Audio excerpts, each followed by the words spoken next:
Have you ever said yes when every fiber of your being screamed no? Or followed a rule that made absolutely no sense, just because everyone else was? Don't beat yourself up. It's not a sign of weakness. It's a feature of your brain's wiring. We are fundamentally built to comply, to fit in, to keep the peace. But there's a fascinating and sometimes dark psychology behind this impulse. And once you understand it, you'll see the world in a completely new light. This isn't just about following rules. It's about reclaiming your own choices. So, what's the first major key to unlocking this puzzle? It's authority. Think about it.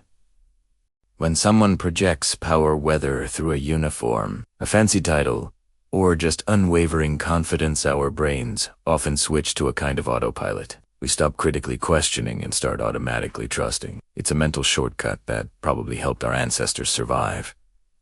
Trust the leader, stay safe. But in the modern world, this instinct can be exploited. Skilled manipulators understand this trigger perfectly. They create an illusion of authority to make their demands feel not just reasonable, but necessary. They make obedience feel like the safest, most logical choice, even when it isn't.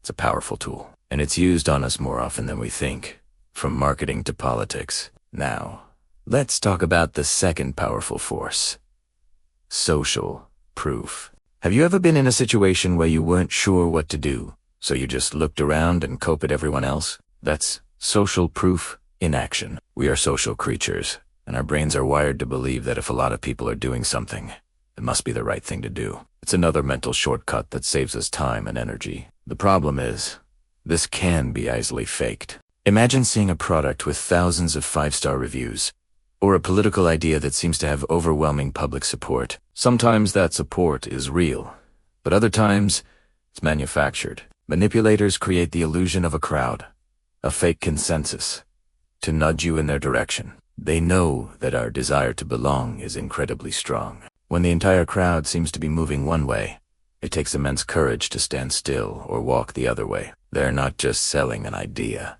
They're selling the feeling of being part of the group, and nobody wants to be left out in the cold. This brings us to the deepest, most primal trigger of all: the fear of isolation. This isn't just about being punished for disobedience.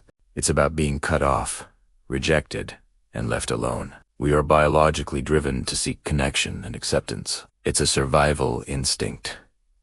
But this very instinct can be turned into a weapon against us. When someone applies social pressure, making us feel that our relationships or our place in the community are on the line, most people will bend. We'll compromise our own values and desires just to stay connected.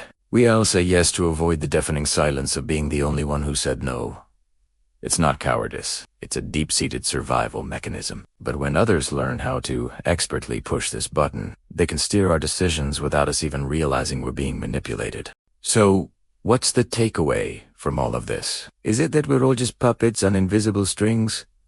Not at all. The secret to breaking free from the psychology of compliance isn't about becoming rebellious or distrustful of everyone. It's about awareness. Once you can see these triggers: authority, social proof, and the fear of isolation, you'd start to notice them everywhere. You can recognize when your instincts are being played, and that recognition gives you a crucial moment to pause, to think, and to choose for yourself. It's in that moment of awareness that you take back control. You stop being a passive follower and become an active participant in your own life. Understanding this isn't about learning to control others. It's about ensuring you are the one in control of yourself. And that, right there, is the first step toward genuine freedom. Thanks for watching. And if this sparked something in you, consider subscribing for more insights into the human mind. See you next time.